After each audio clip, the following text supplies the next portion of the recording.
धन्यवाद. गुरुर ब्रह्मा गुरुर विष्णू गुरुर देव महेश्वरा गुरुर साक्षात परब्रह्म तस्मै श्री गुरुवे नमः. ध्यानमूलक गुरुमूर्ती पूजामूलक गुरुपदम मंत्रमूलक गुरुवाक्यम मोक्षमूलक गुरुकृपा.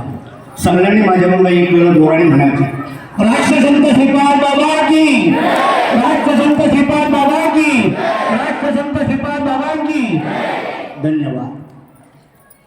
आज या ठिकाणी आपल्याला अध्यक्ष म्हणून लाभलेले आपल्या वारकरी संप्रदायाचे भीष्माचार्य माऊली नाना महाराज पोखरीकर या ठिकाणी उपस्थित. मला ज्यांनी परमार्थामध्ये बोट धरून शिकवलं ते गुरुवर्य मच्छिंद्र बाबा भोसले या ठिकाणी उपस्थित. व्यासपीठावरील सुराशे बाबा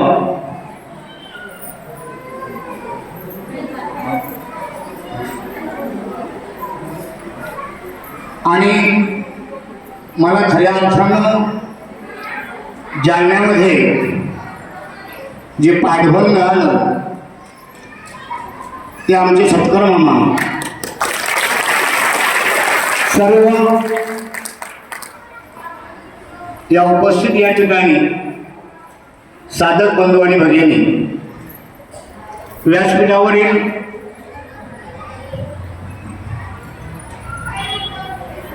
टिकाळे बाबा मुंबईवरून या ठिकाणी फक्त माझ्यासाठी आले.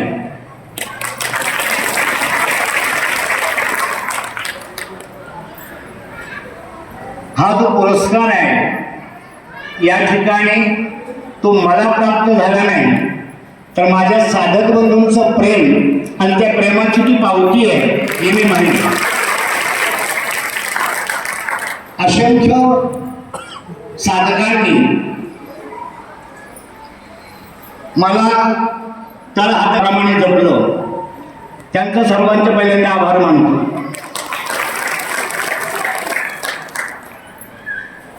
कोणी असा जालन्यातला साधक नाही तर त्या व्यक्तीचा मला त्रास झाला असेल. कारण मला त्रास होणं म्हणजे आईला लेकरांचा त्रास होणं.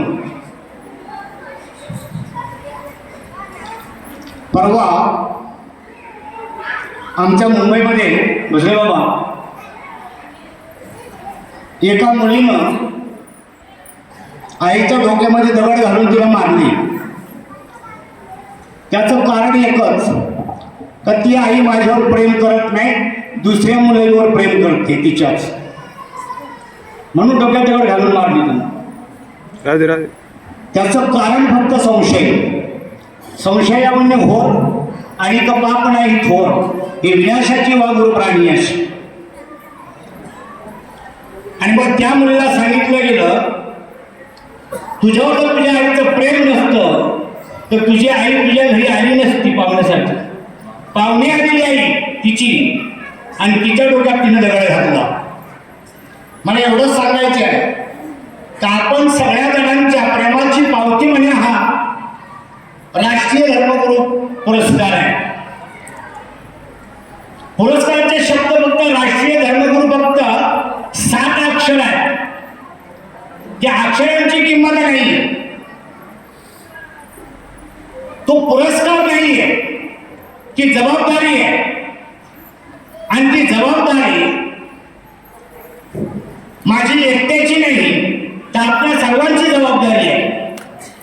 बाबा मी परवा आलेलो त्यावेळेला सांगितलं मंडळीला, आता तुमची जबाबदारी वाढली.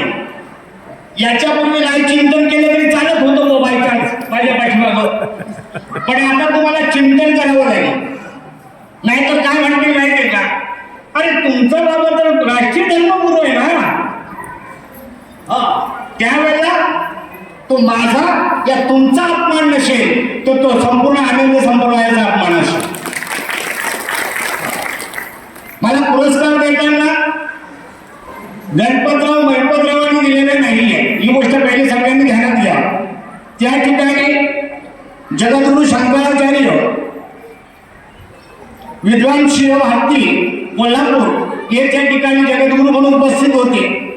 जगद्गुरु शंकराचार्य स्वामी नारायण तीर्थजी काशी विद्यापीठ आंतरराष्ट्रीय हिंदू शीख महापरिषदेचे अध्यक्ष जगद्गुरु परमहंस आचार्यजी अयोध्या राष्ट्रीय अध्यक्ष विश्व हिंदू महापरिषद ते मॉरिशसवरून आले होते.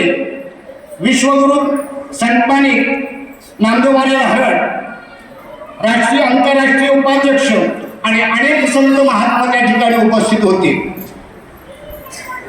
बाबांनी 8 तारखेला ह्या ठिकाणी जालन्यामध्ये होतो, मुरंडीमध्ये कार्यक्रम होता. 9 तारखेला राष्ट्रसंत श्रीपाद बाबा यांना राष्ट्रसंत हा पदवी प्रदान सोहळा त्या ठिकाणी आयोजित केलेला होता. पहिला दिवस होता त्या दिवशी आपण सगळे होतो त्या ठिकाणी उपस्थित. मी बाबांच्याच बाजूला आपण बसलो होतो आम्ही आणि त्या ठिकाणी तो सोहळा पार पाडला. आपले सगळे साधक बंधू बऱ्याच मोठ्या प्रमाणात त्या ठिकाणी उपस्थित होते. आनंद फक्त एवढाच होता, बाबा गेल्याच्या नंतर त्याच्यानंतर त्यांना राष्ट्रसंत हा पुरस्कार प्राप्त होणं ही तुम्हा आमच्यासाठी अभिमानाची गोष्ट आहे. त्यामुळे कधी कुठल्याही संस्थेच्या तोंडामध्ये राष्ट्रसंत श्रीपाद बाबा हाच उच्चार झाला पाहिजे प्रत्येकाच्या तोंडामधून. आणि त्या ठिकाणी आम्ही कार्यक्रमातून निघून गेलो. मला आमच्या शहापूर तालुक्यामध्ये 2-3 कार्यक्रम होते, मी त्या कार्यक्रमामध्ये बिझी होतो आणि त्याच वेळेला त्यांचा मला फोन आला 11 तारखेला संध्याकाळी 5 वाजता की महाराज असं आमचं ठरलेलं आहे, तुम्हाला ह्या पदाने आम्ही सन्मानित करणार आहोत. आपण आपल्या काही निवडक लोकांसह त्या ठिकाणी हजर व्हा. मी 11 तारखेला रात्री जालन्याच्या काही अकोला देवच्या मंदिराला फोन केला असं आहे, तर त्या क्षणाचे आपण साक्षीदार असावे म्हणून त्या ठिकाणी या. आणि त्या पद्धतीने तो कार्यक्रम झाला.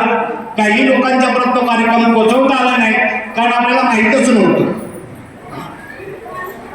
पदवी मिळणं महत्वाचं नाहीये, तर ती पदवी पुढे जाऊन आपल्याला प्रत्येकाला आपली जबाबदारी जी सांभाळायची आहे आणि त्या जबाबदारीतून पार पडण्यासाठी भगवंताकडे मागणं मागे या गुरुवर्यांचे आशीर्वाद आदरणीय नानाबाबा, आदरणीय मच्छिंद्रबाबा भोसले, सुरेश बाबा या सर्वांचे आशीर्वाद माझ्या पाठीशी राहतील. आणि त्यांनीच दिलेला आशीर्वादाचा जो काही ठेवा आहे तो मी या कार्यासाठी सतत कार्यरत राहण्याचा या ठिकाणी त्यांना शब्द देतो.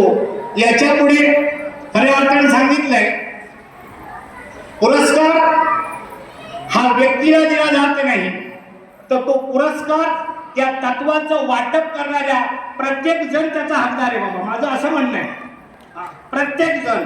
कारण मी सांगेन बरेच लोक असं म्हणतात, बाबा तुमच्या नावासमोर तुम्ही कधी कधी संत पदवी लावतात. काही लोक का लावतात संत पदवी, का तुम्ही गुरुवारी लावता, का तुम्ही सद्गुरू लावता. खऱ्या अर्थानं तुम्हाला सांगतो, जयाची आशा आस तुटे, जो भेटेला सर्व भेटे आपणापाची. हो, ज्याची संगत घेतल्याच्या नंतर आशा बाजूला होते. जयाच्या आशा आस तुटे, जो भेटलेल्या सर्व भेटे आपणापाची. जो भेटल्याच्या नंतर आपल्या जवळ आपलं सर्व प्राप्त होतो. असा जो महात्मा आपल्या जीवनात येतो, तो महात्मा सद्गुरू या अर्थानं खऱ्या अर्थानं लायक ठरतो. म्हणून मी म्हणेन जेवढे आमचे मार्गदर्शक मंडळी जी आहे, ह्याच मंडळीचा वारसा, ह्याच मंडळीने दिलेलं तत्व माझ्या ज्ञानोबारायांच्यापासून, माझ्या तुकोबारायांच्यापासून, माझ्या नागबाबांच्यापासून, माझ्या राष्ट्रसंत श्रीपाद बाबांपासून आणि ह्या सर्व गुरुवारी मंडळींच्या पासून आलेली जी काही ऊर्जा आहे, ती ऊर्जा अशाच रीतीनं दुसऱ्यापर्यंत पोहोचवण्याचं कार्य माझ्या हातून घडावं आणि घडेल याची मी ग्वाही देतो. आपला सर्वांचा मला या ठिकाणी आशीर्वाद असावा. जास्त काय बोलण्याचा विषय नाही. आपण आलात आणि आम्हाला उपकृत केलं. खऱ्या अर्थानं सत्कार केला. हा सत्कार तुमचाच सत्कार होता. हा माझ्या संत श्रीपद बाबा सांगायचे, बाई ना आई झाली ना आई तर तिला फुशारकी येते. बाई आई झाली ना तिला फुशारकी येते.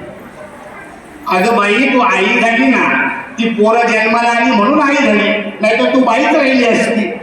तसं आज भगवान महाराज शिंदे यांना तो राष्ट्रीय धर्मगुरू हा पुरस्कार म्हणजे पदवी प्राप्त झालेली आहे. याचं कारण साधं बंधूंचं उपस्थिती, त्यांचं प्रेम त्याच्यापुढे झालेली आहे. कारण भगवद्गीतेविषयी सांगतात बरं का देवा तुमच्या नामाचा विस्तार आम्ही केला, नाहीतर कोण पुसत होते तुम्हाला. भगवंत म्हणतात हा संत माझे गुरु मी त्यांचा केला, त्यांनीच माझ्या नावाचा विस्तार केला, नाहीतर कोण पुसत होते मला. त्याच पद्धतीनं या सर्व मंडळींचं नवे नवे आजूबाजूच्या असलेल्या लोकांचं आणि ज्यांना ज्यांना भगवान महाराज शिंदे ज्ञात आहे ज्या ज्या स्थितीमध्ये, त्या सर्वांचं या ठिकाणी आभार व्यक्त करतो. आणि त्यांच्याच वतीनं त्यांच्याच रूपानं ही गोष्ट माझ्यापर्यंत आलेली आहे. मी माझ्या भोसले बाबांना, आता बाबांनी मला इथं सांगितलं आपल्याला का आपल्या राष्ट्रीय त्या आनंद संप्रदायाच्या आपल्या आळंदीच्या व्यासपीठावरून बाबांचा सत्कार केला जाईल. खऱ्या अर्थानं हे फक्त माझ्या भोसले बाबांचं प्रेम आहे, बाकी त्याच्यामध्ये काही वेगळं विशेष नाही. कारण तुम्हाला एक गोष्ट सांगेन बरं का, महात्मा फक्त महात्मा असतो. महात्मा या शब्दाचा अर्थ आहे महात्मा, ज्याचा आत्मा व्यापक आहे तो महात्मा. ज्याला आपल्याला संकुचित ठेवलं तो महात्मा नसतो. माझे गुरुवर्य भोसले बाबा ज्या वेळेला पहिल्यांदा इथं आले त्यावेळेला बाबांचं माझं बाबा बोलणं झालं होतं. म्हटलं बाबा कसं आहे माहिती का, बरेच साथी येतात बरेच जातात, पण तुम्ही मला भेटलात, मी तुम्हाला भेटलोय. फक्त एवढंच करा का ह्या पामराचा हात कधी सोडू नका, ह्या पामराचा हात कधी सोडू नका. मी तुमच्या बरोबर आहे, नव्हे मी तुमच्या पाठीमाग आहे. आणि ही गोष्ट आज बाबांनी सिद्ध करून दाखवली. जरी काही कारणास्तव आमच्यामध्ये वेळ मिळाला नाही, योगायोग आला नाही भेटण्याचा, पण बाबांना जसं ह्या मंडळीनं ज्ञात केलं, बाबा या ठिकाणी उपस्थित झाले. सर्वांचं या ठिकाणी मी आभार मी माझ्या स्वतःच्या वतीनं मानतोय. आणि राहिलेला कार्यक्रम या ठिकाणी